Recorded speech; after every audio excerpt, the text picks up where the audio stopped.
Donc bonsoir à tous, on est ici ce soir pour partager le fruit de recherche de toute une équipe de spécialistes, des spécialistes très divers, mais qui tous se sont attelés à faire parler finalement un minuscule petit manuscrit très fruste, très usé, conservé aujourd'hui à la BNF, sous la cote Nouvelle Acquisition Latine 3245. Je crois que c'est une cote que vous devez connaître absolument par cœur.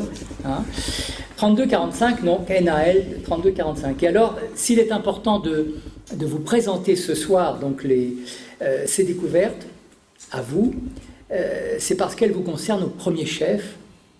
Donc, nos chercheurs sont arrivés à montrer que ce petit manuscrit est un manuscrit franciscain rédigé par des frères itinérants qui appartenaient à la génération qui a suivi la mort de Saint François. Et puis c'est aussi parce que ce petit manuscrit tout usé et tout fripé a donné matière, alors là, à un beau livre, un bel ouvrage que vous allez pouvoir découvrir ce soir. Et je voulais signaler et remercier la dame de la librairie de l'Institut qui nous a rejoints ce soir. Donc, si c'est possible, faites honneur aux ouvrages qu'elle a apportés. J'ai découvert ce soir qu'elle est venue en métro avec ses livres. Voilà. Bon, merci à elle. Voilà. On est absolument désolé. C'est comme ça. Voilà. Alors, pour nous partager tous ces trésors, toutes ces découvertes, on a à la fois les trois maîtres d'œuvre de l'ouvrage. Alors, par ordre alphabétique, Nicole Berrioux. Je ne vais pas sans doute vous dire tous les titres qui vous reviennent. Non, il y a quelques-uns quand même. Professeur émérite des universités, donc ancienne directrice de l'Institut de recherche et d'histoire des textes, l'IRHT. Alors, on va prononcer X fois ce soir, sans doute, ce nom. D'ailleurs, son directeur actuel est dans la salle, François Bougard. Donc on dira régulièrement IRHT, ne soyez pas... voilà.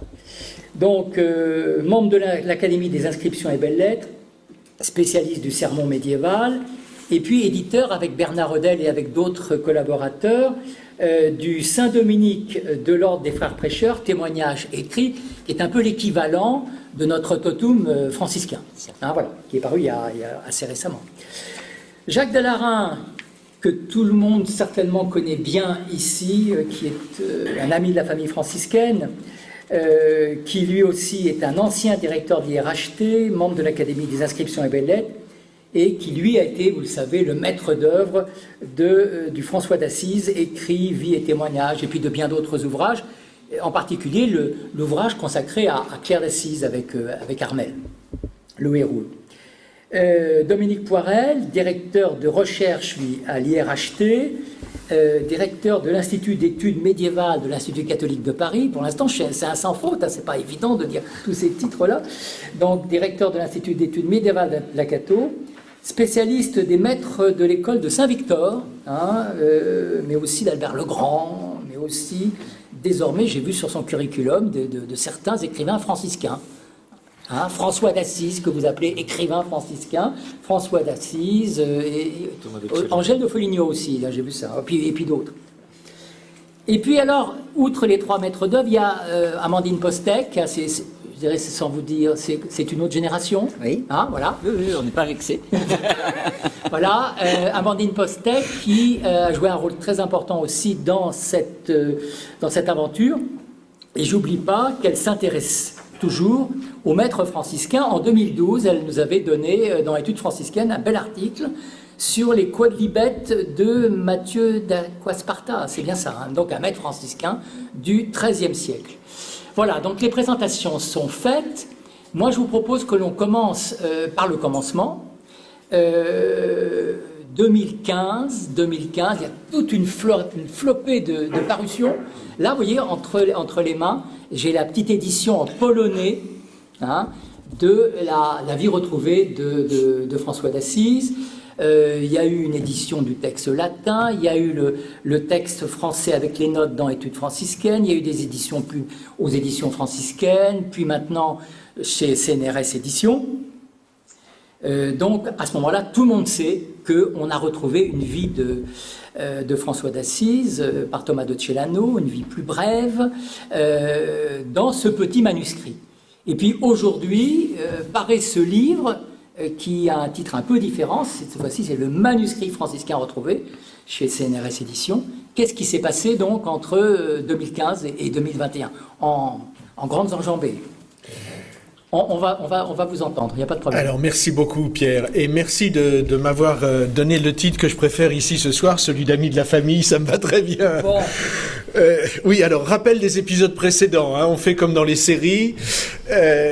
En 2014, septembre 2014, la galerie Les Enluminures, qui est spécialiste de manuscrits médiévaux, dirigée par Sandra Hinman, une grande codicologue, met en vente un minuscule petit livre, très vilain, très sale, tout petit, 12 sur 8, mais très bien décrit par Laura Light, toujours en ligne. Et j'ai la chance que notre ami du Vermont, Schoenfield, m'écrive à ce moment-là, le 14 septembre 2014, pour me dire « Jacques, clique sur ce lien ».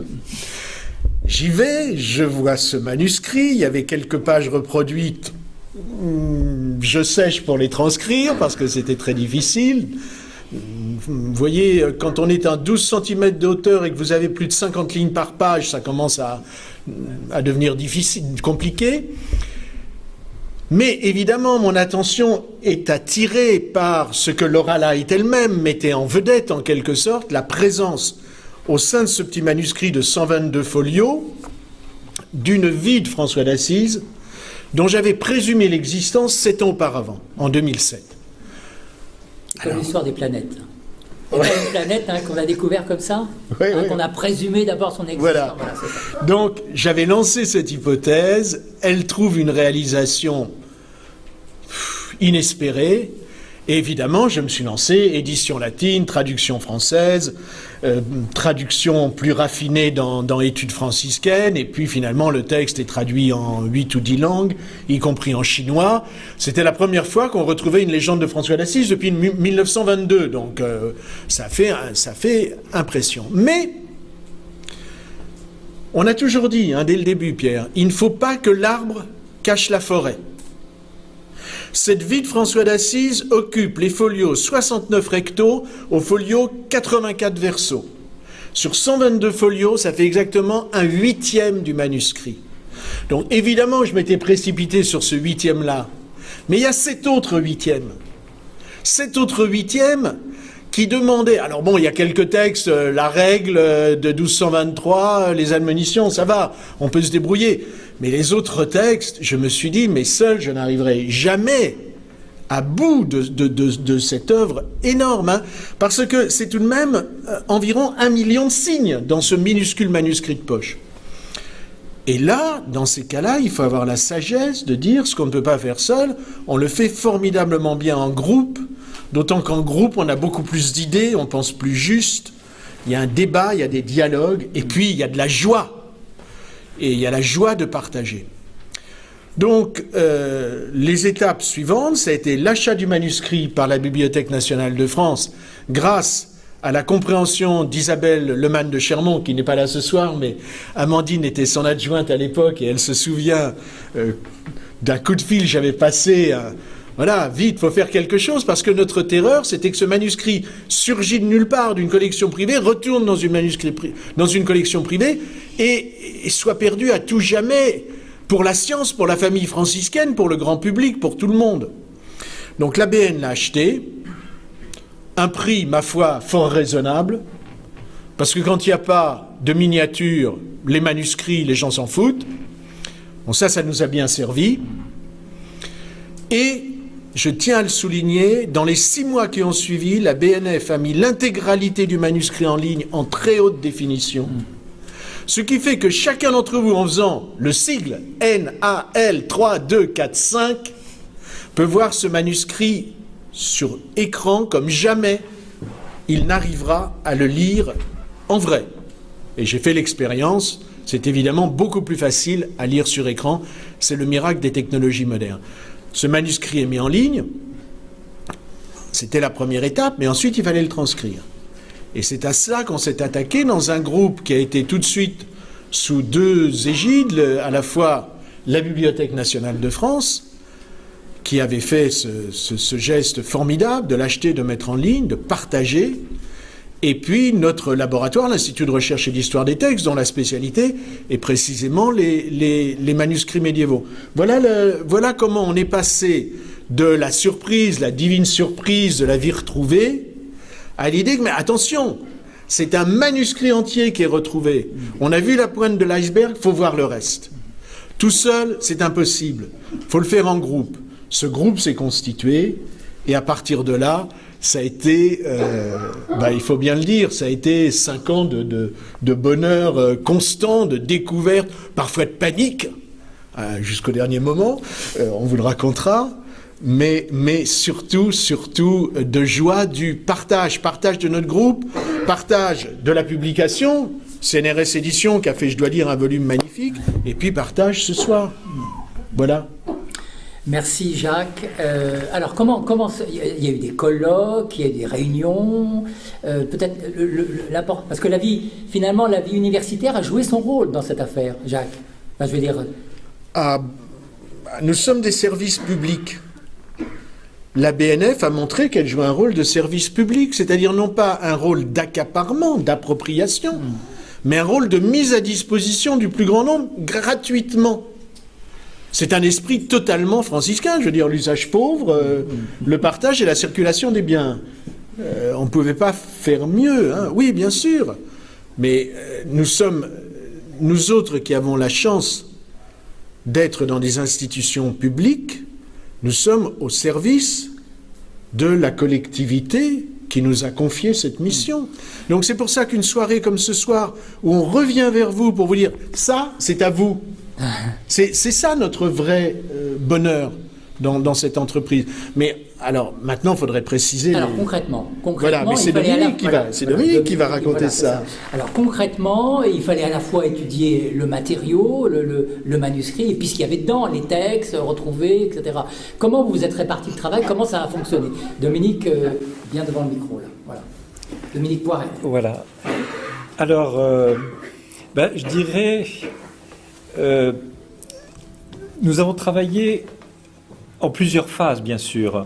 Il y a eu d'abord la répartition du travail, et je dois quand même le souligner parce que Jacques a été discret, mais dès le départ, cette histoire c'est une histoire de générosité de Schoenfield qui fait part aussitôt à Jacques de ce qu'il a découvert, et puis de Jacques qui veut partager, donner à d'autres la possibilité de partager la joie de la découverte. Non, en réalité, c'était très égoïste. C'est parce que j'aurais été incapable de faire ce que vous avez fait.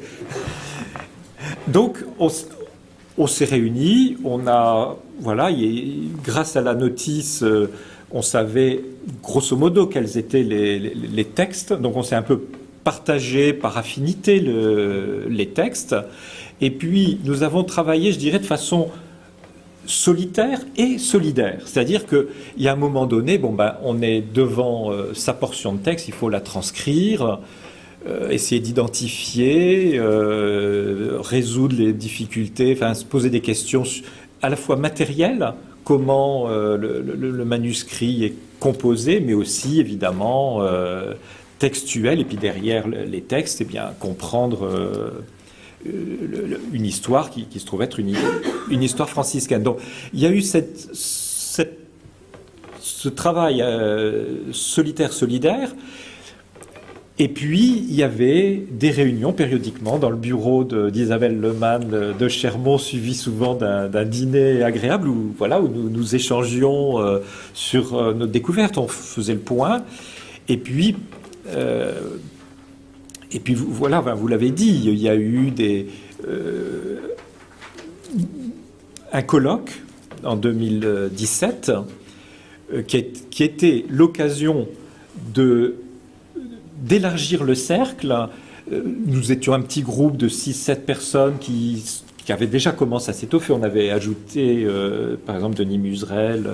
Mais le colloque, il s'agissait, au bout d'un certain temps de travail, de dire voilà où nous en sommes et de donner à des savants extérieurs qui n'avaient pas participé à l'entreprise mais qui étaient compétents soit sur le manuscrit comme objet ou l'écriture, soit sur les textes, soit sur l'histoire franciscaine, de critiquer, de prendre le relais. C'est-à-dire qu'il y a des compétences finalement très différentes qui ont été mises en œuvre pour travailler sur ce texte. Amandine, peut-être que vous pourriez nous parler du rôle de la BNF dans toute cette histoire, très concrètement, parce que j'ai vu que là-dedans, on a étudié, on a fait une analyse au carbone 14. Amandine, expliquez-nous un petit peu. Rapprochez-vous peut-être qu'on lui rapproche le micro et allez-y. Comme vous le rappeliez, j'ai fait partie du groupe des contributeurs avec Marjorie Burghardt notamment. On avait chacun des petites portions de texte. Donc toutes les deux, on a notamment travaillé sur le premier cahier. Et c'est dans celui-ci que fortuitement, il s'est trouvé des passages des sermons d'Antoine de Padoue. Donc on a ensuite échangé bien sûr sur toutes ces questions. Je vous interromps juste un instant, c'est intéressant ça, des extraits de sermons d'Antoine de Padoue. Donc ça, je me dis, quand on voit ça, on découvre, ça confirme des hypothèses, des sermons d'Antoine de Padoue. Je suis sûr que, bon, vous ne le saviez pas. Alors, voilà, ça fait partie des premiers temps, cette découverte, puisque c'était dans les premiers feuillets du manuscrit. Et parallèlement, à la Bibliothèque nationale, on a réuni une équipe aussi au sein du laboratoire de la bibliothèque, aidée du C2RMF. Donc là, c'était vraiment aussi une chance, parce que, évidemment, les experts de la Bibliothèque nationale travaillent sur de nombreux manuscrits, mais d'avoir la confrontation de l'œil des historiens de manière simultanée, avec un travail réellement solidaire entre les deux équipes était formidable, et je pense que ça se transcrit dans l'ouvrage. Donc il y avait Nathalie Buisson qui a travaillé sur l'encre, Pascal Richardin qui a fait les analyses au carbone 14, Stéphane Bouvet aussi qui a porté son regard sur les petites taches que vous pouvez voir dans Gallica, les taches au soufre d'argent, qui reste encore un mystère que Jacques a essayé de résoudre dans les dernières pages du volume. Et Jacques Sicre, bien sûr, le relieur restaurateur qui a travaillé sur l'ouvrage. Alors, la numérisation que vous avez sur Gallica ne rend pas compte du travail qu'il a fait, puisque, comme Jacques l'a rappelé, elle a été faite tout de suite, cette numérisation, pour que le texte soit disponible le plus rapidement possible pour la communauté des chercheurs. Et à la suite, Jacques Sicre est intervenu, mais dans le respect complet du manuscrit. Il ne s'agissait pas de lui refaire une belle reliure d'art, mais bien de respecter l'intégrité de l'ouvrage. Et toutes les interventions qu'il a faites sont extrêmement visibles, avec un fil de lin blanc pour recoudre les quelques feuillets qui étaient détachés, et du parchemin extrêmement blanc lorsqu'il est venu couvrir l'ouvrage, pour que toutes ces interventions soient très lisibles et le reste à la postérité.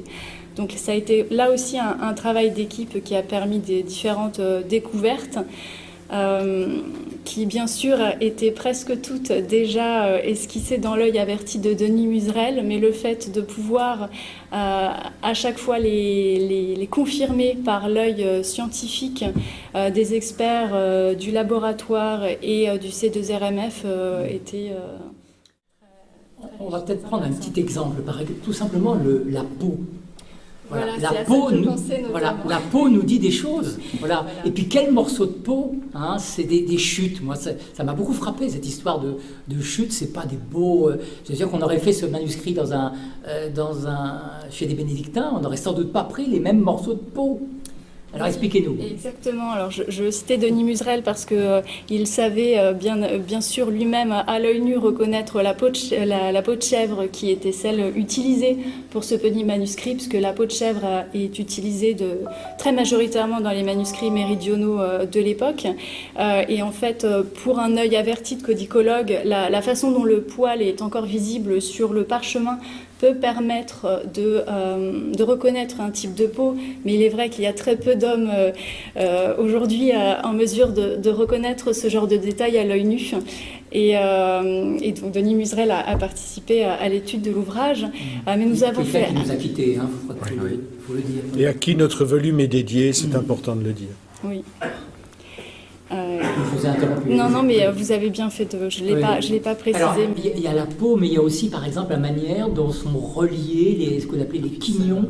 Oui, oui, oui. Alors pour la peau, si je peux me permettre, on a aussi travaillé, pour rappeler aussi le côté international, on a fait appel à des experts d'un laboratoire de l'université d'York qui développaient des recherches sur l'ADN des peaux animales et du coup ça a permis aussi des échanges avec les experts de la BNF. Donc c'est intéressant aussi de rappeler que sur ces plans-là aussi, la recherche reste internationale.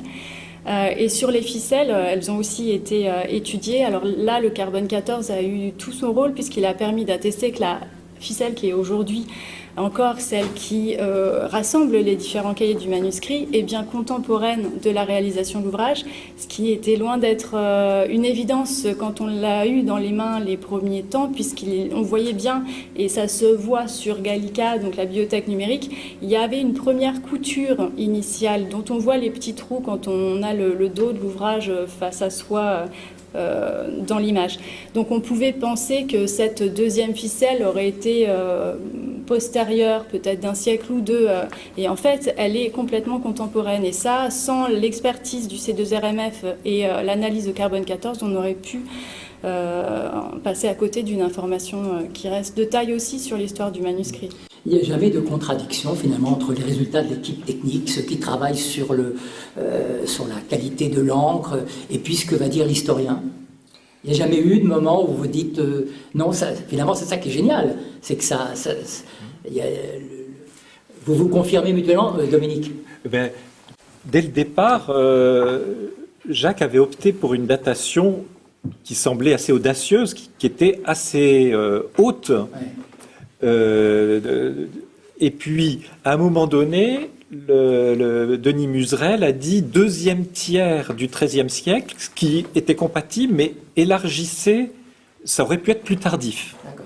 Et puis, finalement, l'analyse des matériaux a permis de revenir plutôt vers le début de la fourchette. Donc, il y a jamais, moi, il me semble qu'il n'y a jamais eu de contradiction. Il y a eu des intervalles plus ou moins larges, mais on est revenu finalement à l'hypothèse de départ. On parle souvent, dans la recherche universitaire, on parle souvent d'interdisciplinarité. Ça a même été à certains moments une espèce de passe-partout. Hein.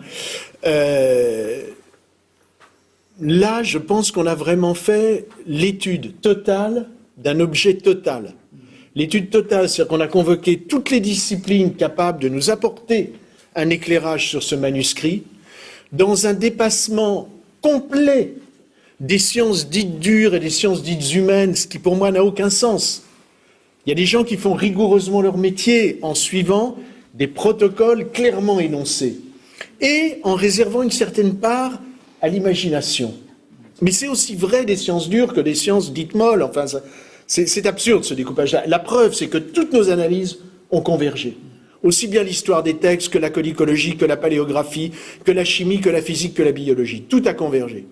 Et d'un objet total, parce qu'un manuscrit, c'est quelque chose d'extraordinaire. C'est pas seulement un réservoir de textes, on prend les textes et on laisse le manuscrit. C'est un objet archéologique. C'est-à-dire qu'entre 1 mètre carré du Forum romain et notre manuscrit qui fait 12 sur 8, la somme d'informations qu'il y a dans notre manuscrit est probablement 1000 fois supérieure.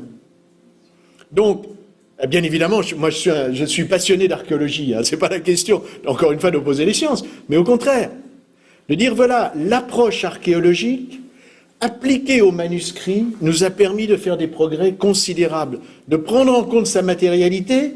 C'est restituer quoi? C'est restituer la vie concrète d'un groupe d'hommes, éventuellement de femmes. Là, il semblerait que les femmes étaient absentes. Mais enfin, bon, d'un groupe d'hommes, d'un groupe humain. Et ça, cette convergence des disciplines a permis de donner du volume. On parle d'un volume, mais là, on était dans 3D, on n'était pas dans le plan. Hein. C'est ça qui a été formidable dans l'expérience. Et dans la plupart des cas, on a procédé à l'aveugle. C'est-à-dire qu'on s'est communiqué les résultats lors du colloque de 2017, ensuite on les a affinés, discutés, etc. Mais personne n'essaie d'imposer son point de vue à l'autre, hein, jamais. Bon, alors maintenant je vous propose qu'on rentre un peu dans le contenu de ce manuscrit qui a étonné, justement par son contenu, avec des textes extrêmement différents, des petits bouts de texte. On a parlé souvent de compilation. Nicole Berrioux, j'aimerais que vous nous disiez un petit peu ce qu'on peut trouver dans ce genre dans ce manuscrit. Faites-nous une visite guidée. C'est très difficile. C'est très difficile parce que je dois dire que, comme nous tous, je me suis trouvée très perplexe devant le caractère très disparate du contenu du manuscrit. Et après donc mes collègues, je vais aussi dire à quel point l'œil exercé de Denis Muserel, qui a été pendant des années paléographe dans la section de paléographie, responsable de la section de paléographie de l'IRHT, et qui donc a toujours travaillé sur la composition des manuscrits, la composition matérielle, les différentes écritures, les encres, etc. C'est vraiment lui qui a donné le là, en montrant d'abord qu'il y avait cette réalité du cahier qui est absolument essentielle. Quignon, c'est le terme technique, cahier, c'est le terme générique. Alors, je me suis dit que j'allais faire comme les franciscains, et je me suis refait le petit manuscrit, vous voyez, voilà, je l'ai là, j'ai tous les cahiers là, et j'ai essayé d'imaginer comment ça avait pu être composé en travaillant cahier par cahier. Alors, c'était pas simple et les résultats n'ont pas été tout à fait à la hauteur de ce que j'aurais espéré, mais je me suis mieux rendu compte à ce moment-là que les textes franciscains dont Dominique et Jacques ont parlé tout à l'heure, ces textes franciscains étaient placés dans des débuts de cahiers et ils étaient complets et donc ils représentaient des unités en soi qui étaient déjà peut-être une première manière d'entrer dans le manuscrit. Et donc, bien sûr, on pouvait dire texte franciscain, mais on pouvait dire aussi texte complet. Parce que s'il ne l'était pas, c'est qu'il y avait eu des accidents, des lacunes, comme par exemple dans la règle, qui n'arrivait pas dès le début. Mais en fait, ils étaient prévus pour être complets. Donc, à partir du moment où on avait cette notion de texte complet, on se disait, qu'est-ce que je fais du reste? Le reste, ce sont des morceaux. Alors, il y a deux catégories de morceaux. Ou bien on sait d'où ils viennent, on arrive à savoir d'où ils viennent, ou bien on n'arrive pas. Alors, la catégorie de ceux qu'on arrive à identifier, ce sont des textes qui ont été copiés. Comme d'ailleurs c'est le cas de la règle, la bullata, c'est le cas des admonitions et aussi certainement de la vie retrouvée de François. Mais ils ont été copiés sans avoir la préoccupation première de donner une copie complète du texte. Il s'agit au contraire d'un procédé de sélection qui est constant. Et ça, c'est la deuxième chose qu'il faut vraiment mettre en évidence. Ce manuscrit est franciscain par les textes franciscains qui y apparaissent, mais c'est aussi un manuscrit qui a été fait avec une volonté constante de retenir certaines choses. Et alors du coup, ça devient une question constante de savoir qu'est-ce qu'on a voulu retenir.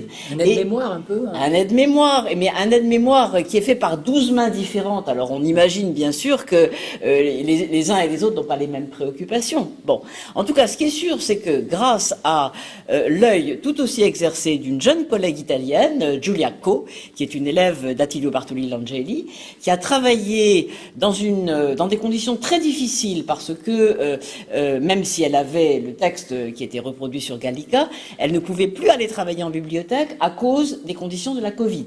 Donc elle a travaillé chez elle et elle a travaillé avec une habileté extraordinaire en utilisant les ressources d'Internet pour arriver à identifier une quantité considérable d'extraits qu'aucun d'entre nous n'avait véritablement repéré dans le détail. Et c'était d'autant plus important que la plupart des textes n'ont pas de titre. Il n'y a pas de nom d'auteur, il n'y a rien du tout. Donc, alors on a vraiment, c'est du vermicelle, vous voyez, puis il faut essayer de trouver avec tout ça, qu'est-ce qu'on peut en faire. Donc, elle a réussi à identifier beaucoup de choses, et ce qui nous a frappé, c'est que les textes qui avaient été utilisés étaient des textes récents. Alors, il y avait plusieurs catégories. Il y avait des textes qui remontaient vraiment en plein XIIe siècle, tradition cistercienne, beaucoup de Saint-Bernard, du pseudo Saint-Bernard aussi, attribué à Saint-Bernard, mais en fait quand même de tradition cistercienne. un petit peu de textes des Victorins, donc également de la même période, autour du milieu du XIIe siècle. Mais après, on descendait dans le temps et on avait des textes, on avait Jean Belette, on avait Sicard de Crémone, on avait des gens entre la fin du XIIe et le XIIIe siècle. Donc, qui étaient quasiment, du point de vue culturel, contemporains de l'époque où le manuscrit a été produit. Et ça, c'était quand même extrêmement intéressant. Ça montrait l'attention de ses frères à l'égard de ce qui était le plus up-to-date. Hein, c'était vraiment les derniers textes sortis. Alors, toujours des extraits. Et des extraits qu'on arrivait comme ça à identifier. Et puis le résidu.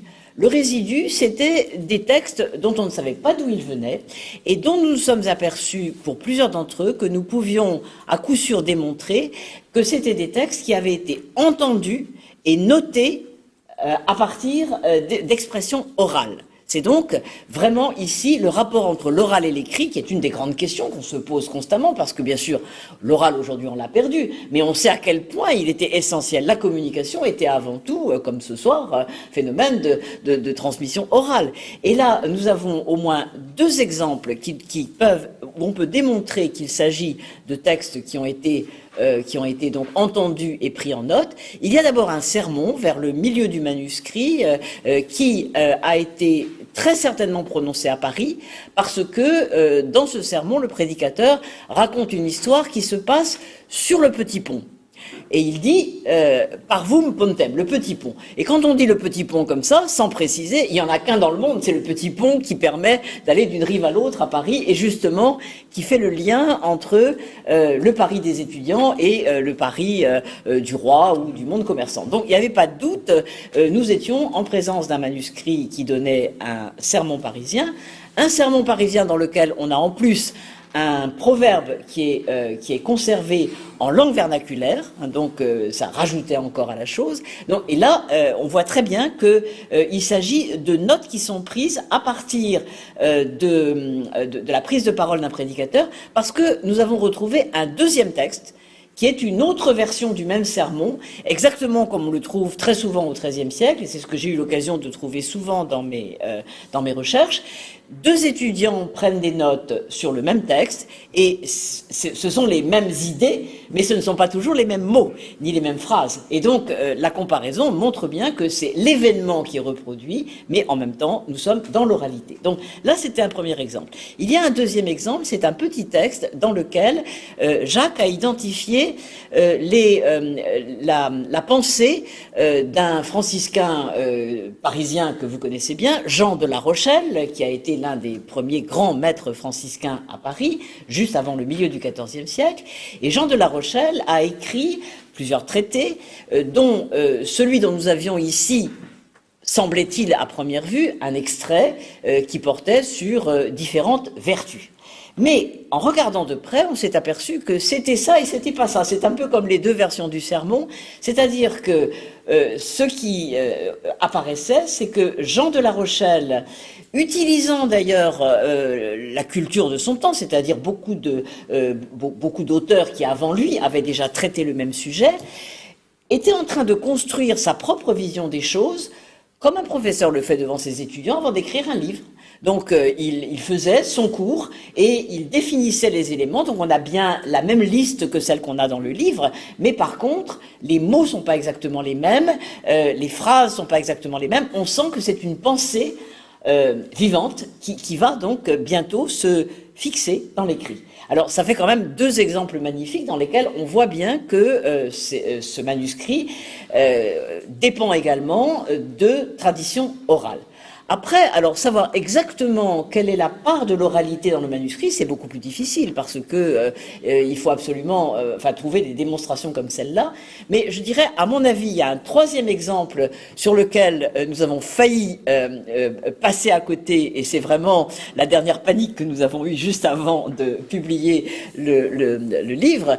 C'est un tout petit texte qui concerne l'excommunication et qui concerne précisément les conditions dans lesquelles quelqu'un a le droit de fréquenter les excommuniés. Et alors, ce texte est construit, c'est du droit canonique, mais ce n'est pas exactement un traité de droit canonique. Il prend une sorte de brocard, c'est-à-dire 5 adjectifs qui vont qualifier les personnes qu'on a le droit de fréquenter. On a ensuite un petit paragraphe pour expliciter ce que veut dire l'adjectif, et avec ça, on a une sorte d'aide-mémoire pour savoir qui on a le droit de fréquenter. Et quand on regarde de près dans la tradition écrite, on retrouve tous les éléments, mais on ne retrouve pas le texte. On retrouve bien le brocard avec les 5 adjectifs, on retrouve bien des morceaux de définition, mais nulle part pour le moment, bien sûr, restons prudents, mais pour le moment, nous n'avons pas trouvé. Et nous pouvons nous demander si ça aussi, ça n'est pas quelque chose qui est construit à partir d'une culture écrite, mais qui reste d'une certaine manière dans l'oralité. Donc vous voyez, ça a été aussi un troisième niveau. Donc les textes complets, par rapport aux fragments. Ensuite, les fragments qui sont des sélections et des sélections qui ont un but particulier. Et enfin, le résidu dans lequel il y a certainement des traditions orales.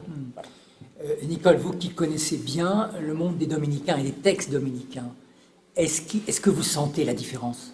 Alors je vais vous dire, je vais être très prudente maintenant, parce que depuis qu'on a trouvé ce petit manuscrit franciscain, je me dis qu'il n'est pas impossible que les dominicains fassent la même chose. Donc restons prudents. Mais parce que en fait, ce qu'il faut comprendre, c'est que nous avons une vision assez globale des choses en opposant les couvents franciscains, les couvents dominicains. Mais je crois qu'il faut plutôt opposer les grands couvents et les petits couvents. Vous comprenez, quand on a un couvent en ville, comme par exemple le couvent parisien, qu'il soit franciscain ou dominicain, il est évident que les moyens qu'on a sont incomparablement plus importants que dans un petit couvent de campagne, qu'il soit franciscain ou dominicain. Donc je n'exclus pas le fait qu'on ait eu des choses équivalentes chez les dominicains. Ce qu'il me semble quand même, et ce qui nous a été très sensible à tous, c'est que le manuscrit il est aussi l'expression d'une solidarité. Dominique employait l'expression tout à l'heure, je crois que c'est très juste pour le manuscrit. Il y a 12 mains différentes, mais en fait, on a l'impression que derrière ces mains, il y a des gens qui ont les mêmes soucis, les mêmes préoccupations. Tantôt c'est l'un qui écrit, tantôt c'est l'autre qui écrit, mais en réalité, il y a là vraiment un partage. Et on se demande comment ça fonctionnait. Rien ne prouve que les cahiers ont été reliés tout de suite au fur et à mesure. Un frère pouvait très bien partir en itinérance en emportant autour de son cou 2 ou 3 petits cahiers qui étaient à la rigueur ramassés dans une feuille de parchemin vierge pour les protéger.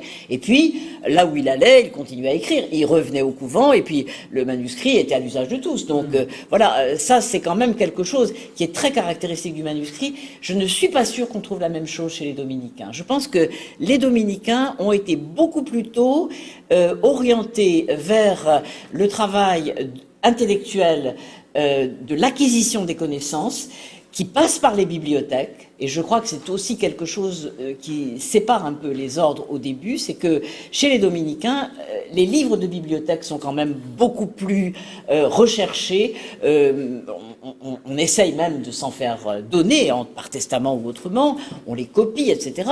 Et alors, il y a aussi une chose qui est très importante, c'est que dans ces livres dominicains, il y a beaucoup d'instruments de travail.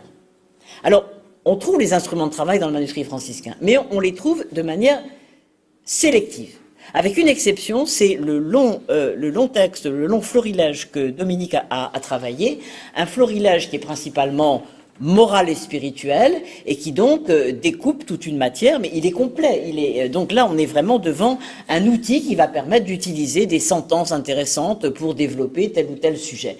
Tandis que dans les autres textes qui ont été retenus dans le manuscrit franciscain, on a véritablement des sélections, on a des petits morceaux qui restent de ces outils de travail. Par exemple, et c'est pas le moins intéressant, il y a un livre qui sert à fabriquer des sermons à partir de ce qu'on appelle des distinctions. C'est-à-dire, on prend un mot de la Bible, et sur ce mot de la Bible, on essaie de voir les sens possibles, et à partir de là, on va construire un plan en distinguant les sens du mot. Alors, c'est une technique universelle, les franciscains l'utilisent comme les dominicains. Mais dans le manuscrit franciscain, où nous avons ce recueil des distinctions, copié sur un manuscrit qui est probablement cistercien, eh bien, il y a une sélection qui, comme par hasard, se centre sur les mots dont on a des traces dans le Nouveau Testament et singulièrement dans les évangiles. Et ça, c'est quand même tout à fait significatif d'une volonté de sélectionner. Là où, au contraire, chez les dominicains, je pense que ce qui compte, c'est surtout la compilation. Il faut avoir des volumes, et puis on va en bibliothèque, et puis on pique ici ou là, ici un morceau de vie de saint, là un bout de distinction, ailleurs un exemple, et on se fabrique son sermon. Mais la vraie question, c'est de savoir, les sermons en question, il les avait seulement dans la mémoire ou il les écrivait? Et s'il les écrivait, où les écrivait-il? Peut-être sur des petits bouts de parchemin, comme nous les avons ici. Moi, j'ai retrouvé dans les manuscrits de Robert de Sorbon, à la Bibliothèque nationale, des petites languettes de parchemin qui étaient aussi des rebuts sur lesquels Robert de Sorbon faisait ses plans.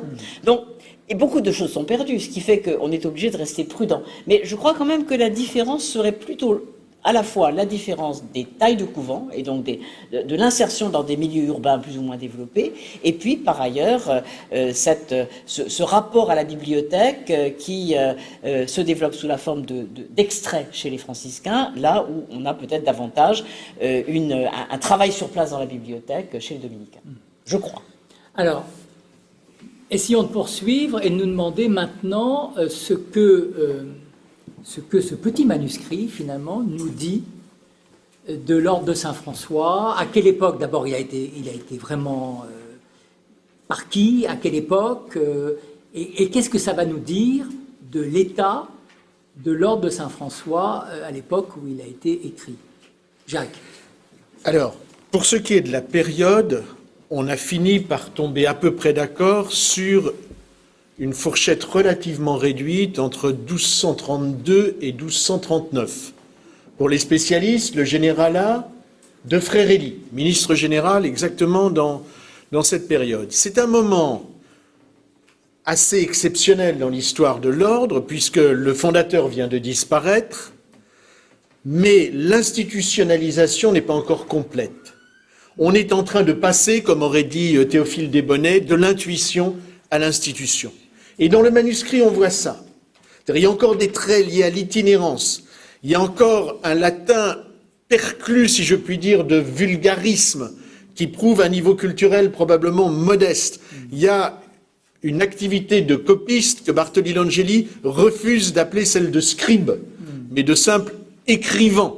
Mais ce sont des clercs, des prêtres qui écrivent ou pas? Alors, des frères, à coup sûr des frères, ouais. Mais on est à un moment aussi où l'ordre franciscain ne fait pas de distinction canonique entre les frères laïcs et les frères clercs ou prêtres. Donc, on est dans un moment de tournant dans lequel on ressent vraiment à la fois l'attachement à un passé, alors franciscain au sens strict, au sens de François, de l'expérience originelle, et où on sent en même temps des évolutions d'un ordre qui est en train de comprendre qu'il a un rôle à jouer dans l'histoire du salut. C'est ça qui nous a paru peut-être le plus éclairant, finalement. C'est cette prise de conscience progressive d'un petit groupe de type pas très futé, pas très développé du point de vue... mais qui attrape tout ce qui peut servir à leur mission pastorale. Prêcher la pénitence, la conversion, et de cette manière, être la milice au service du plan de Dieu. Maintenant, essayons de voir les choses concrètement. D'après les mains distinguées par Denis Muserel, on a beaucoup cité Denis Muserel parce qu'on a eu la douleur de le perdre au moment où on allait corriger les épreuves, mais j'ai fait les comptes, il est cité 104 fois dans notre livre. C'est-à-dire que son analyse paléographique nous a fourni la grille qui nous a permis ensuite de nous orienter Nicole vient de l'expliquer, dans ce maquis qui paraissait a priori inextricable. Donc, il faut imaginer un groupe d'une dizaine d'individus. Il y a 12 mains, mais dont certaines n'interviennent que de manière très épisodique. Il y a une dizaine d'individus fixes. On a fini par comprendre qu'ils fonctionnaient deux par deux. Le frère et son sotius. C'est typique des ordres monastiques, et ça a été repris par les dominicains comme par les franciscains. Et on en a d'innombrables exemples. Donc on imagine un petit locus, pas un grand couvent. Nicole a eu raison d'introduire cette distinction. Un petit locus, probablement en Italie centrale, probablement en Ombrie. Les exemples ne manqueraient pas. Où il y a une équipe d'une douzaine de types dont certains restent sur place pendant que d'autres partent en mission. Ils se sont mis d'accord sur une seule chose, c'est sur la taille de leur calepin. Parce qu'on ne peut pas tomber par hasard sur une série de cahiers qui font tous 12/8 avec les piqûres intactes dans les marges. Les piqûres, c'est les petits trous qui servent à fixer la réglure. Alors, on peut harmoniser la taille d'un manuscrit en le rognant sur les marges. Mais si on voit les piqûres, c'est qu'il a été conçu à cette taille-là. Donc, ils se sont mis d'accord sur la taille de leur calepin. Mais ils partent 2 par 2 et ils utilisent à la fois les 2 ou 3 cahiers qu'ils emportent, parce qu'il faut imaginer que ces cahiers ont une vie autonome avant d'être reliés par 2 fois. Tout ça se joue en quelques années, hein. Mais ce sont des années d'évolution sidérale, où l'ordre connaît une expansion inimaginable. Donc, ils partent 2 par 2, et à la fois, ils utilisent leur petit calepin pour alimenter leur prédication, commencent à s'intéresser au sacrement. Ils commencent à se glisser dans les mailles du réseau paroissial. Ils commencent à confesser, quoi. Et ils commencent à confesser. Et ils réfléchissent sur les sépultures. C'est intéressant tout de même. Donc, ils partent 2 par 2, ils ont leur calepin avec des notes. Ils ont entendu un sermon, ils l'ont noté, ils recyclent. Ils ont des citations de la Bible, ils les utilisent. Ils ont un florilège comme celui que Dominique a extraordinairement démonté en quelque sorte. Ils vont s'en servir. Mais en même temps, on sait que quand les frères partaient comme ça 2 par 2, ils étaient hébergés, de préférence, dans les monastères, bénédictins ou cisterciens. Et là, ils étaient évidemment attirés, eux qui avaient des moyens réduits, par la bibliothèque. Et puis ils tombaient sur un copiste un peu plus expert qui leur copiait quelques pages. Et tout à coup, on a une belle écriture. Tiens, c'est bizarre. Et là, ils recueillaient des sermons de Bernard de Clairvaux. Donc, à la fois, ils utilisaient le calepin pour donner la prédication, mais ils l'utilisaient pour prendre les notes, pour alimenter encore leur petit stock d'exemplaires, voilà. Et ça, c'est quelque chose d'extraordinaire. Si vous réfléchissez, qu'est-ce qu'on a comme témoignage à l'époque? C'est l'époque de l'anonyme de Pérouse, en gros. Hein, nous, on l'appelait comme ça, maintenant, on sait que c'est du commencement de l'ordre, hein, d'Inceptione Ordinis. Mais Jourdain de Giano, Thomas d'Eccleston, c'est 20 ans plus tard. Donc là, on a un témoignage sur une phase qui est très très peu documentée. Et qu'est-ce que l'on découvre? Sur le fond, peut-être ce qui nous a le plus sidéré dans les dernières longueurs, où on n'arrêtait pas de faire des découvertes qui notre château de cartes, on le reconstruisait. Amandine avait déjà repéré des citations longues de sermons de Saint-Antoine. Mais plus on a creusé avec Giuliaco, plus on a découvert qu'il y avait des reportationes, hein, ce qu'a expliqué Nicole, c'est-à-dire des prises de notes sur le vif, de sermons qui étaient à 90% de l'Antoine de Padoue. Mais c'est simplement que ça n'est pas le sermon édité, c'est le sermon écouté. Or, dans ces sermons d'Antoine de Padoue, qu'est-ce que l'on trouve? Alors, on trouve les thèmes qu'on connaît par ailleurs dans les sermons déjà édités. Mais on trouve une chose extraordinaire, c'est un logion, une parole de François d'Assise, rapportée et citée par Antoine de Padoue dans le cours d'un de ses sermons. Un frère vient trouver François et lui dit « Comment puis-je savoir combien Dieu m'aime » Il s'en pose des questions sur lui, ce frère, hein, quand même. Est-ce que c'est ça l'important? François s'écarte, réfléchit, revient, et il dit « Dieu t'aime autant que tu remets à ton prochain. » C'est phénoménal. Et ça, c'est Antoine qui le rapporte. Or, depuis 40 ans, depuis Raoul Mancelli, on dit il y a 2 formes de franciscanisme. Le franciscanisme de François et de ses héritiers, et le minoritisme d'Antoine de Padoue, et alors un franciscanisme beaucoup plus lettré dans la plaine du Pô. Tandis qu'en Italie centrale, on a un franciscanisme plus... Et Raoul Mancelli fait remarquer, on est dans les années 70, que jamais Antoine de Padoue ne cite François. Et on se dit, bah oui, c'est vrai, ces 2 types se sont ignorés. C'est les 2 grands saints de l'ordre, mais ils ne se parlaient pas, ils ne se connaissaient pas. Alors on avait bien une lettre de François à Antoine. Mais Antoine, dans tous ses sermons édités, jamais le mot François. Et là, on trouve une reportatio, des prises de notes d'un sermon qui est à 99% d'Antoine de Padoue. On va publier un article en particulier là-dessus avec Giulia Co. Et dedans, il y a cette parole bouleversante de François d'Assise. Donc, toutes les catégories que l'historiographie avait élaborées avec ce dont elle disposait, parfois avec quelques préjugés pour corser le tout, toute cette construction historiographique est remise en cause par ça. Hein, et on a mis en tête de notre volume Intentio vero nostra est manifestare in hoc libro ea que sunt sicunt sunt. Notre intention est de manifester dans ce livre ce qui est tel que c'est. Et bien tel que c'est, la grande rupture historiographique entre François et Antoine, ça ne marche pas. Chers frères, j'ai une bonne nouvelle à vous annoncer. Vos deux saints, Se parler. ils marchaient de conserve.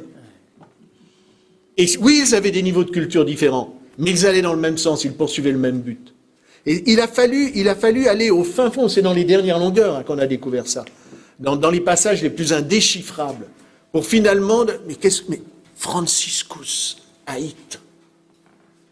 Alors là, évidemment, le cœur bat plus vite quand on voit ça. Donc, c'est une épreuve de réalité qui nous est offerte par ce témoignage qui n'est pas seulement textuel, qui est aussi, j'y insiste, archéologique, matériel, et qui nous parle de la vie d'un groupe d'hommes qui ont transporté ça, pendu à leur cou dans un petit sachet qu'on appelait une poche.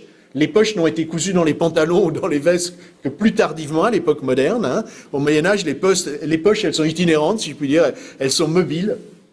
Ils ont sué avec ça sur les routes d'Italie centrale, et ils ont poursuivi ce but, entraîner les autres dans le plan de salut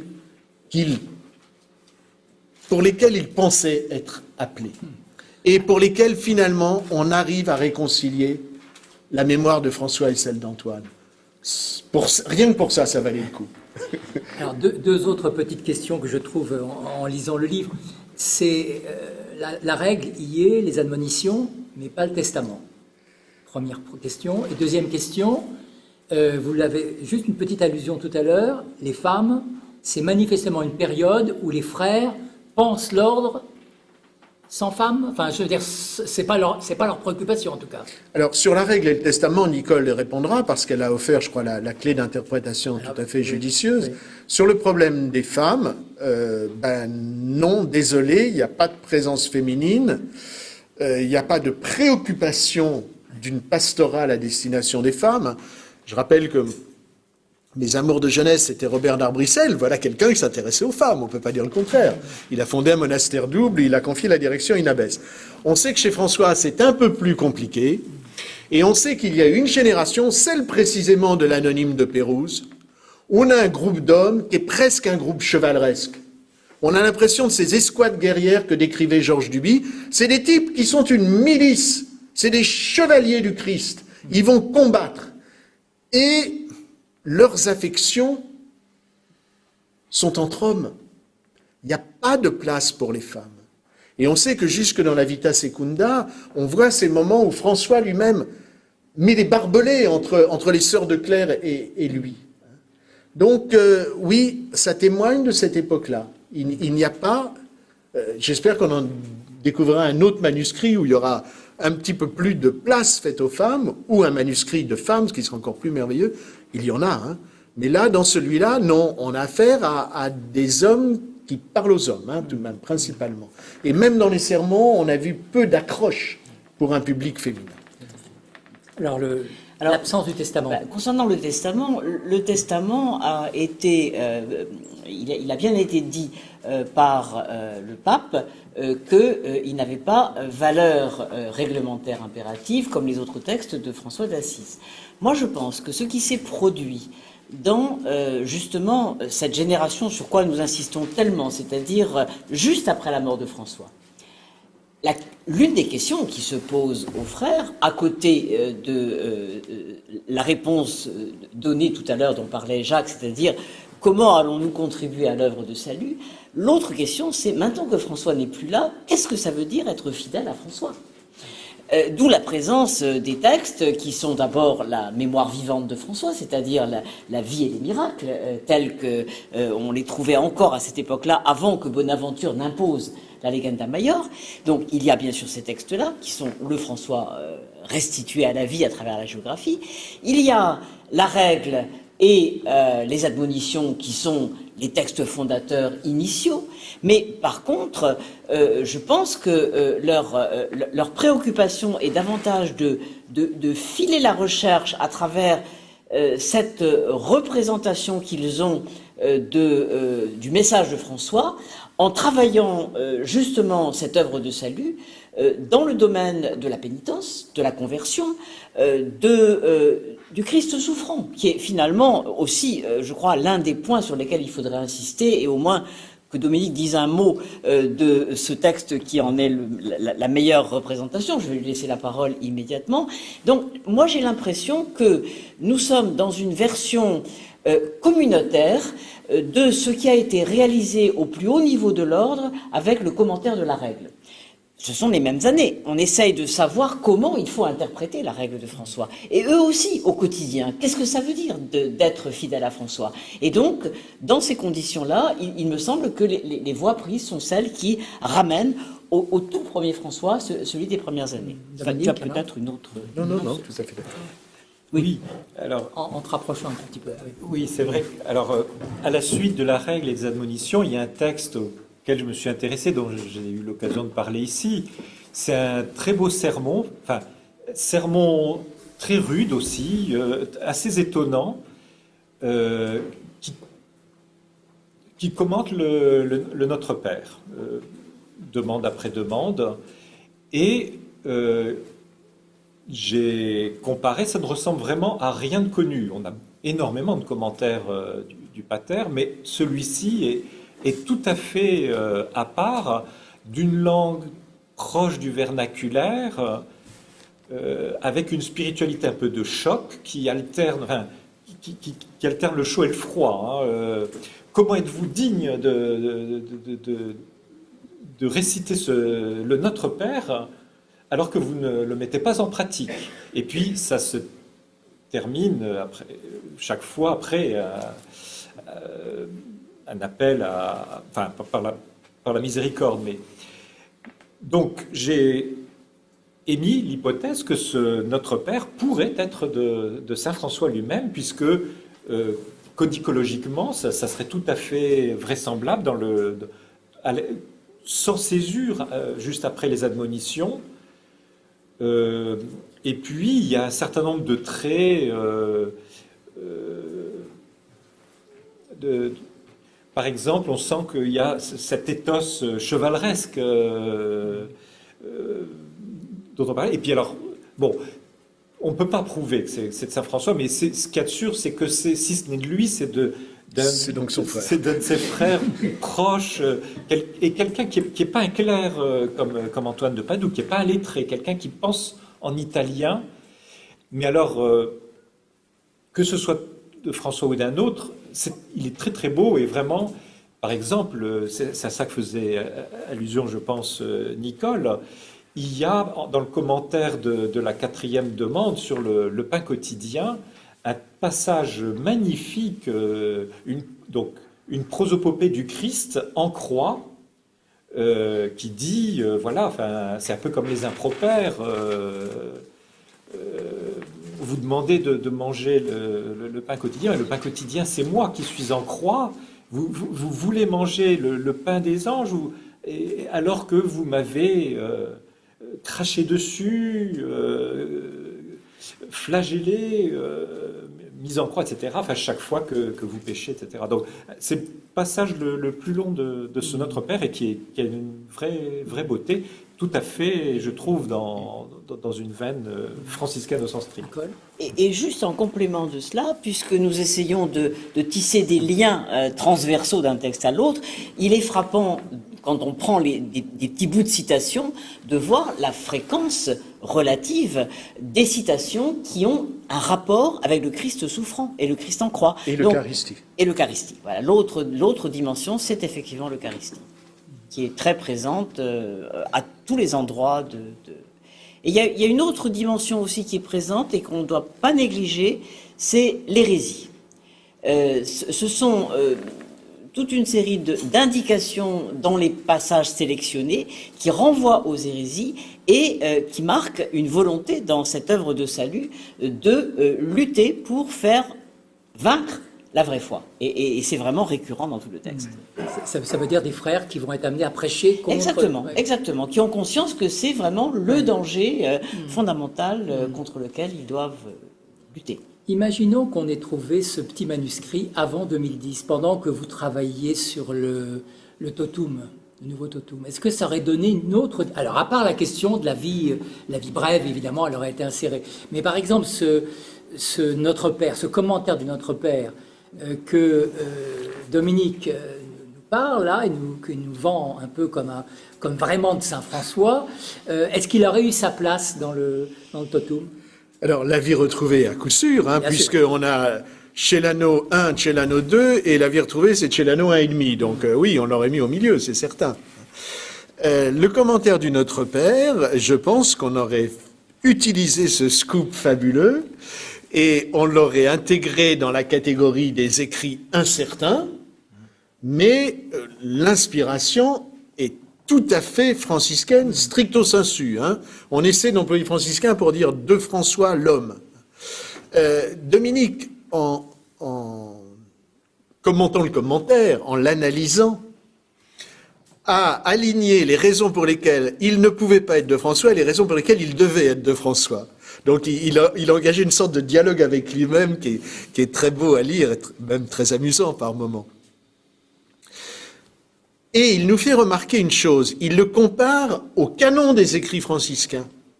Il dit, oui, le vocabulaire, je parle à la place de Dominique, le vocabulaire n'est pas celui typique des écrits franciscains. Mais, y a-t-il un vocabulaire typique des écrits franciscains? Et là, il se rend compte que chacun des écrits de François a un vocabulaire qui est différent de l'écrit d'à côté. Pourquoi?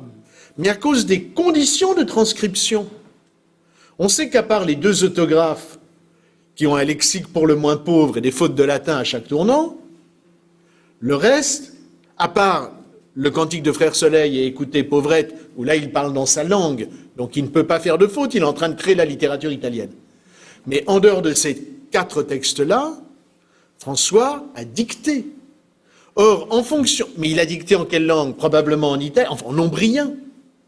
En fonction du scribe, la transcription n'est pas exactement la même.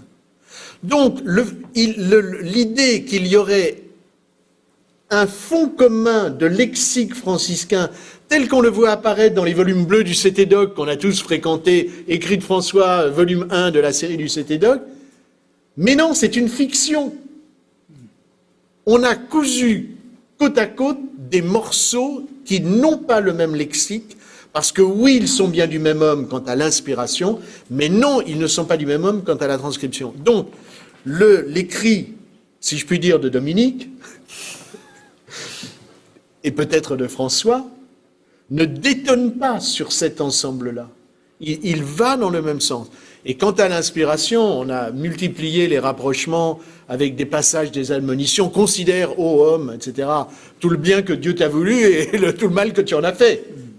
Cette manière, excusez-moi, mais d'engueuler les gens, parce que tout de même ton commentaire, c'est une énorme engueulade aux pécheurs. Vous osez dire notre Père, alors vous faites tout le contraire de ce que Dieu vous dit. Et le passage que tu dis sur la croix est déchirant, vraiment. Et c'est bien l'idée de François, quand il dit dans le Cantique de Frère Soleil, aucun homme n'est digne de te mentovare, de te mentionner, de te nommer. C'est ce reproche qui... Et quand il dit, mais tu es pire que les démons. Même les démons n'ont pas crucifié le Christ. Ah oui, c'est les hommes qui s'en sont chargés quand même. Donc on est exactement dans cette veine-là. Bien sûr, on l'aurait mis. Et on aurait mis avec un point... Dominique a publié en français et en italien 2 très jolis volumes où il donne tout le bonheur de cette découverte et de cette lecture. Et à chaque fois, il a eu soin de mettre un point d'interrogation après François d'Assise. Mais les éditeurs ont tendance évidemment à l'oublier pour le vendre, comme tu disais, pour du pur François. Non, la méthode critique, eh ben, elle a sa part de doute, de réserve, de précaution. Hein. Mais ne pas oser une hypothèse, ça serait aussi manquer à la méthode critique. Il faut y aller. Et là, Dominique a trouvé le juste équilibre. En tout cas, François ou pas, il est de cette génération, il est de cette inspiration. Et lisez-le, il est absolument magnifique. Et on peut même ajouter que, du point de vue du style, tu voulais peut-être le dire. Non, mais très bien, vas-y. On disait un sermon, on sait pas, on suppose, parce que c'est bien une rhétorique qui va bien dans ce genre littéraire, mais ce qui est extraordinaire, c'est qu'on a l'impression d'une théâtralisation qui nous fait penser à cette image de François, jongleur de Dieu. Et François ou pas François, c'est quand même quelque chose qu'il a légué, et qu'il a légué à travers son exemple, qui comptait plus que ses paroles, à la limite. Quand lui-même prêchait, il avait cette manière exceptionnelle de prêcher avec son corps. Et là, il y a un jeu dans la distribution des paroles qui fait qu'on a l'impression que de temps en temps, le ton change, de temps en temps c'est quelqu'un qui parle, de temps en temps quelqu'un d'autre. Les fins sont toujours identiques, donnant une sorte de conclusion partielle. Enfin, c'est vraiment construit comme une œuvre littéraire qui est très proche de la poésie. Et du théâtre. Et du théâtre. Donc même ça va encore dans le même sens. Si ce n'est lui, c'est donc... Oui, Dominique, puis après j'aimerais redonner la parole à Amandine. Mais vas-y. Oui, c'est juste pour dire, dans chaque demande, vous avez 3 ou 4 personnages. Vous avez le Christ qui parle, qui commente ses propres paroles, puisque c'est lui qui a donné les paroles du Pater. Vous avez les pécheurs qui d'abord ils résistent, et puis après ils se lamentent, ils battent leur coulpe. Vous avez un 3e personnage qui joue un peu le rôle du cœur dans les tragédies antiques, qui s'extasie devant la miséricorde de Dieu, ou qui se lamente sur l'endurcissement des pécheurs, puis le sorte de personne qui fait le lien de transmission. Donc il y a vraiment, c'est vraiment comme je crois c'est aussi une réportation, on sent que il y a eu une préhistoire orale qui devait prendre la forme d'une sorte de dramaturgie. Alors, Amandine va bientôt nous quitter. Alors, je voudrais qu'elle nous dise peut-être ce qu'elle retient, elle, d'avoir été embarquée, je dirais, dans cette aventure. C'est quand même intéressant pour un jeune chercheur, la jeune chercheuse que vous êtes, non, et expérimentée déjà, mais je veux dire, non? Ah non, mais c'est passionnant. Je pense que je les ai remerciés régulièrement de m'avoir embarqué justement dans cette aventure. Pour moi, c'était passionnant, comme vous le dites, pour une jeune chercheure, puisque je rendais tout juste mon doctorat quand on a commencé. Et puis, j'étais aussi jeune conservateur. Donc j'ai pu aussi, grâce à ce manuscrit, découvrir plusieurs autres facettes de mon métier, puisque tu dialoguer avec les restaurateurs, dialoguer avec le laboratoire sur un tel objet, c'était forcément fascinant. Donc oui, je ne peux que les en remercier à nouveau. Et oui, bien sûr, je pense comme ça a été le cas pour d'autres aussi, puisque vous avez eu, comme on le disait tout à l'heure, la générosité d'accueillir un certain nombre de chercheurs et de jeunes chercheurs autour de vous dans cette aventure. Donc pour nous, ça a été, je pense, une très belle expérience. Et pour nous, un enrichissement, parce que dans le cas d'Amandine, c'était bien sûr Antoine de Padoue. Jean de La Rochelle, dont je parlais tout à l'heure, c'est un jeune chercheur italien, Sacchenti, qui a fait le travail et qui a démontré donc la présence d'une trace d'oralité dans ses textes. Giulia Co est une jeune chercheuse italienne également, et Marjorie Burghardt aussi, qui a eu, je dirais, l'énergie de s'user les yeux sur le premier cahier, qui est vraiment le plus difficile à lire, où se trouvent des petits extraits des épîtres de Saint Paul, assortis de commentaires qui sont des phrases mises bout à bout et dont aucune n'était identifiée. Donc elle a à la fois déchiffré et identifié, et c'était vraiment pour elle aussi l'occasion de se perfectionner dans un domaine qui la passionnait manifestement. Une question un peu technique, là, est-ce que les outils informatiques d'aujourd'hui sont une aide pour retrouver des petits morceaux de texte comme ça. Incommensurable. Incommensurable. Incommensurable. Ah, d'accord. La plus grande difficulté dans cette histoire-là, il y a les difficultés de lecture. Mais c'est d'identifier les sources. Dominique, c'est crever les yeux sur des florilèges où de ligne en ligne, on change, sont des citations. Et de ligne en ligne, on change d'auteur. Je pense que tu n'aurais pas pu les identifier sans les moyens dont on dispose à l'heure actuelle.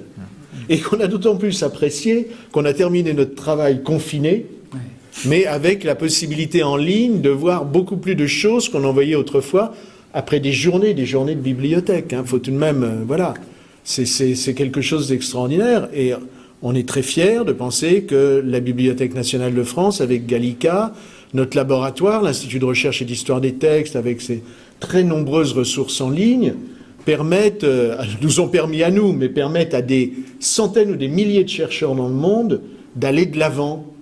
Et ça, c'est quelque chose. Nous ne sommes pas des sciences du passé. Nous avons vraiment le sentiment d'être à la pointe des technologies, des découvertes. Et oui, dans notre enquête, bien sûr, elle porte sur le XIIIe siècle, mais elle porte sur une communauté humaine qui est en train d'éclore. L'histoire, c'est toujours l'histoire d'une naissance, au fond, et c'est ça qu'on a vécu ensemble. Ce qui me semble extraordinaire, c'est toute la somme de connaissances qu'on peut arriver à trouver dans un aussi petit texte, on va dire.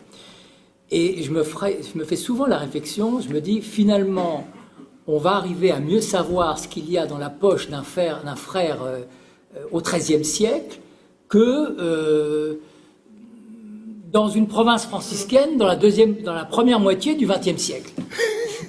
Si, c'est sans rire. Il me semble on arrive à surtout que... Et ça va s'aggraver parce que depuis qu'on utilise Internet, on n'a même plus la ressource d'utiliser des archives conservées sur papier. Non, mais, par exemple, on arrive, c'est toi, je crois, Jacques, qui arrive à montrer dans quelle disposition pouvait se trouver ce manuscrit quand il a été, pendant plusieurs siècles, sans doute dans un ermitage en Italie. Tu arrives à dire il devait être posé comme ça, sur ça, enfin je veux dire... Oui, c'est une hypothèse, c'est l'histoire de la fameuse phrase d'argent, dont je pense qu'elle a été imprimée par le fermoir du livre d'à côté. Ouais. Mais jusqu'au bout, on a eu des découvertes. On a eu des découvertes qui parfois ont fait, je disais, se lézarder l'édifice. Quand Dominique nous dit, là on avait lu ut ex vi, c'est qu'est-ce que ça veut dire? Comme à partir de la force est en toi, enfin c'est quoi? C'est Star Wars ou quoi? Et puis tout à coup, Dominique dit, mais c'est ut extra, le liber extra, ce qui vient s'ajouter au décret de Gratien. Et là, on a eu un moment de panique, parce que si c'était les décrétales de Grégoire IX, ça décalait notre périodisation, après 1234. Et par chance, c'était la compilation Tertia de 1210, Innocent III, jusqu'au bout. Mais par exemple, j'étais très content lorsque, regardant pour la énième fois le manuscrit dans le premier confinement, là on a eu aussi du loisir, on était on dialoguait avec le manuscrit à longueur de journée, et tout à coup je me suis dit, mais Denis Muserel, dans ses pages, a repéré une réglure anormale, il dit que c'est une réglure de calendrier liturgique. Mais en marge, je vois des tas de petites taches rouges. Mais c'est le nombre d'or. Et à côté, ce sont les jours selon le calendrier romain. Mais c'est pas seulement la réglure du calendrier liturgique, c'est un calendrier liturgique qui a été effacé. Ce passage-là est palimpseste. C'est-à-dire qu'un frère a recyclé une partie de son bréviaire, le calendrier, qui probablement était démodé à cause de l'arrivée des nouveaux saints, des saints franciscains, et il l'a gratté, mais mal, il faisait tout mal, de toute façon, il l'a gratté mal, et par chance, puisque ça nous permet de voir le calendrier liturgique sous. Et ça vaut pour combien de pages? Pour 6 feuillets, 12 pages. Ah tiens, c'est drôle, les 12 mois du calendrier. Donc là, jusqu'à la dernière minute, on a découvert des petits trucs comme ça, Et on s'est dit, mais qu'est-ce qui est dit dans la règle? Ben, c'est de réciter le bréviaire. Quel est le manuscrit qu'on a le droit d'emporter avec soi? C'est le bréviaire et les évangiles. Et on a quoi? On a la trace d'un bréviaire recyclé et on a l'évangile de Matthieu dans notre petit manuscrit. Donc c'est vraiment, à un moment on a parlé d'un e-book ou on lui a donné des tas de noms, le Codex Brevior, parce qu'il n'y a pas que la Vita qui est Brevior, le Codex aussi, tout est abrégé. C'est vraiment l'équivalent, on parlait des nouvelles technologies, c'est l'équivalent d'un e-book avec des ressources infinies. Et parfois, ces opérations de recyclage qui sont maladroites et donc incroyablement touchantes, qui sont vivantes. Reste quand même qu'on se demande comment ils s'en servaient. Parce que au XIIIe siècle, on a pris l'habitude d'avoir beaucoup d'aide à la lecture. Il y avait des manicules dans les marges, il y avait des titres courants, il y avait des manchettes, etc. Et là, on vous le disait, c'est un maquis incroyable. Il y a quasiment pas de marge. Les mots ne sont pas mis en évidence. De temps en temps, mais surtout dans les textes complets, comme par exemple ceux sur Saint François. Mais dans les extraits, très souvent, il faut vraiment s'acharner à les regarder. Et on se demande... moi, je me demande comment ils pouvaient s'en servir, surtout si ce n'était pas eux qui l'avaient fait. Ça reste une question. Il en faut bien un peu pour les autres. On peut quand même pas tout découvrir nous-mêmes. Mais c'est un problème, ça, parce que vraiment, comme nous-mêmes, quand nous l'avons découvert, on met du temps avant de pénétrer à l'intérieur. On a fait un peu le tour de pas mal de choses. Voilà, écoutez, merci à tous.